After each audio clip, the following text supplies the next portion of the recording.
After the huge popularity explosions of standard farming games like Harvest Moon and Stardew Valley, we're starting to see the farming sim genre begin to change and meld with some adjacent genres, and make some more experimental farming titles by adding in things like Gothic and spooky themes.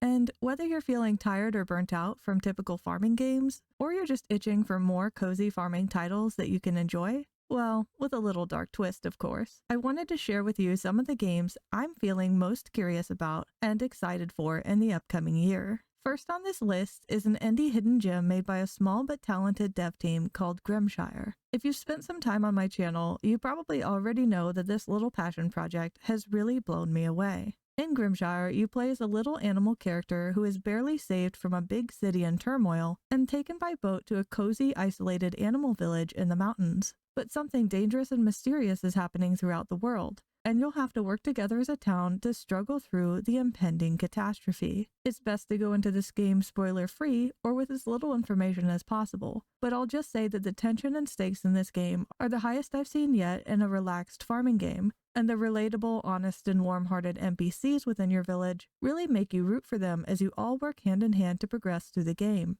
All of my favorite feel-good farming elements are in this too, like cooking, farming, fishing, animal raising, building friendships with villagers, quests, mining, crafting, and so on. But if this game is so enjoyable, and if it's playable right now, then why is this listed as one of the titles I'm most looking forward to in 2026? That's because right now Grimshire is in early access, and you can only play through the first year of gameplay. However, predictions estimate that we may see the final second year of content and an endless mode of gameplay coming in roughly the next year. And although the year one content for Grimshire is already quite incredible, I am looking forward to the second half of the game and its full release. If you want to try it for yourself, there's a demo on Steam you can play for free. And if you'd like to learn more, I have a full review where I try to avoid sharing big spoilers as much as possible. As of right now, Grimshire is only available to play on PC and Steam Deck, but the devs have expressed interest in porting the game to consoles like Nintendo Switch after it's fully released. And really, this has unexpectedly turned out to be one of my all-time favorite cozy games,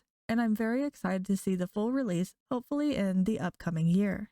Next on this list is Grave Seasons, and although I'm personally not in love with kind of the isometric perspective of the game, it's a game that does have my attention as a creepy cozy title that might be interesting to play in the upcoming year. Grave Seasons is a chill farming sim where someone in the unsettling little town of Ashen Ridge is a supernatural serial killer. To make things even more intriguing, you play as a former criminal who has recently been released from jail, who's trying to start fresh in this town and just have a peaceful farming life. In Grave Seasons, you'll be able to farm, fish, mine, and sell items in town. And supposedly, the items you choose to farm and craft can help you unravel who the killer is or help prevent them from taking their next victim. You'll also be able to search for clues and talk to various townsfolk, with what looks to be kind of like a visual novel art aesthetic, to help find out who's responsible.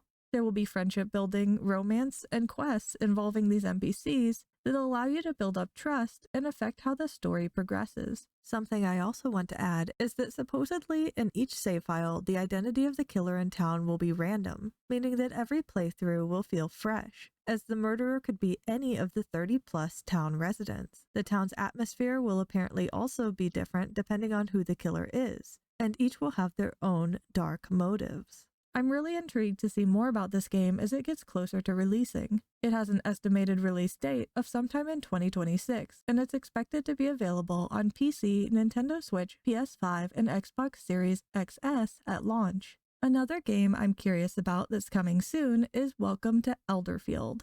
This is an unsettling farming sim where, once again, you can farm, fish, mine, cook, craft, befriend townsfolk, and investigate mysteries. There's also some kind of alignment system regarding what's called the Old Gods. There does also appear to be turn-based combat in this game, which may be a pro or con for you, depending on your taste, since that's a bit unusual for the farming genre. In this game's story, you were born in the unusual town of Elderfield and just finished with school, giving you the time and freedom to start your adult life however you want. But exploring the world and trying to live normally isn't easy in a town that's so eerily unusual. The other townsfolk are strange, Mysterious creatures lurk in the shadows, and the news broadcasts just get more concerning each day. The concept for this game sounds pretty intriguing and definitely quite spooky, so I'm interested to see more about it as it continues development. If you're curious too, there is an alpha demo to try that's free on Steam, as well as a Patreon for this game that gives you access to progress updates sooner, so you can check those out to help determine if it be up your alley. And speaking of creepy old gods, there's another intriguing dark farming sim coming out soon called Neverway. In Neverway, the protagonist you play as, named Fiona, quits her dead-end job to start over on a farm. But nightmarishly, she also becomes the immortal herald of a dead god. The horror is supposedly psychological and slow burn, with several cutscenes as well. While you're seeking a normal life and trying to keep what normality you've built from falling apart, a nightmare reality is slowly merging with yours. Much like the last game I mentioned, Neverway also has some combat, but it is top-down and real-time rather than turn-based. Also, you'll be able to customize how you fight with the items you craft and certain buffs and abilities you obtain, which can be unlocked through your friendships in the game. So that's pretty unique and may be a pro or con for you depending on how you feel about real-time combat. You can farm, fish, craft, decorate your homestead, and befriend or date over 10 characters, each with their own unique story. Apparently, time also works in an interesting way in the game, progressing in 3 blocks: morning, afternoon, and evening, which you can choose to advance when you'd like. Neverway is planned to release in 2026 and will be available on PC and Nintendo Switch. And it looks like it will be a very aesthetic and immersive little game, as the pixel art was co-created by the artist of Celeste. And Neverway's soundtrack was originally crafted for the game by Disasterpiece, so I'm very curious to see more about this game in the future.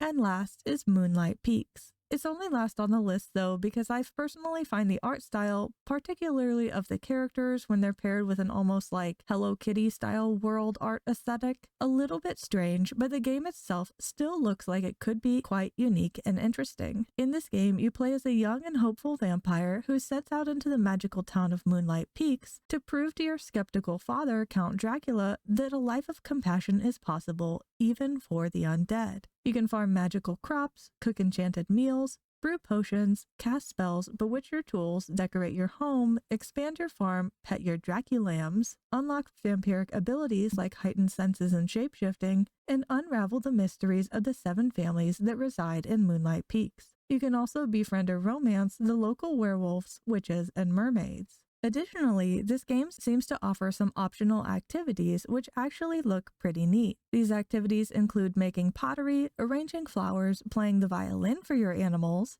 mastering the local card game, and competing in Moonlight Peaks' yearly cook-off. So it sounds like there will be a lot to do, alongside just typical farming gameplay. Moonlight Peaks is planned to release in 2026, and it is expected to come out on PC and Switch first. However, the developers have said that they want to expand it to all platforms eventually. And although it does look a bit less spooky than some of the other options on this list, its heartwarming Gothic vibes and lots of magic are still things I'm really excited to see more of in the future. Before we wrap up, I just want to note real quick that dark games can still be cozy. It's just a matter of personal taste what you find relaxing. However, coziness is related to how much stress you might feel while playing the game. So I do want to take a quick guess at which of these games might be more or less stressful, so maybe I can help you gauge how cozy they may or may not feel for you. From what I've seen so far from each of the titles, it seems like Moonlight Peaks will be by far the most relaxed, probably having little to no jump scares or tense moments. It seems like it could be a good fit for cozy gamers who like zero threats but enjoy the Gothic vibes.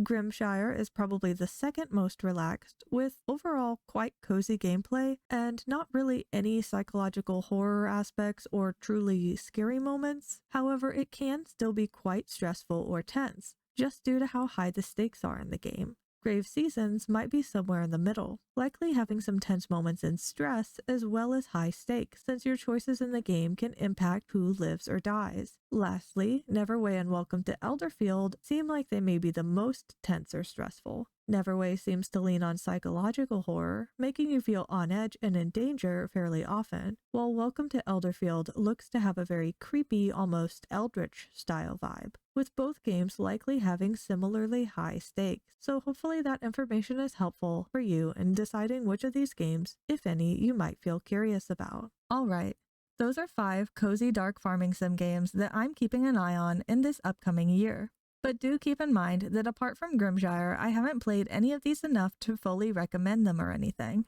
I just wanted to share some games that had me feeling a bit intrigued to see more of. If you know of any other chill farming life sim games with tense, dark, gothic, or horror elements that are coming out soon, or just hidden gems in general, I'd love to hear which ones you're excited about too. Maybe I'll find some more interesting games to add to my wishlist this year as well. As always, thanks a ton for watching. If you liked the video, I'd be super grateful if you could give it a quick like. And if you want to watch more of my videos, do consider subscribing to my channel too. Thanks again, and happy gaming!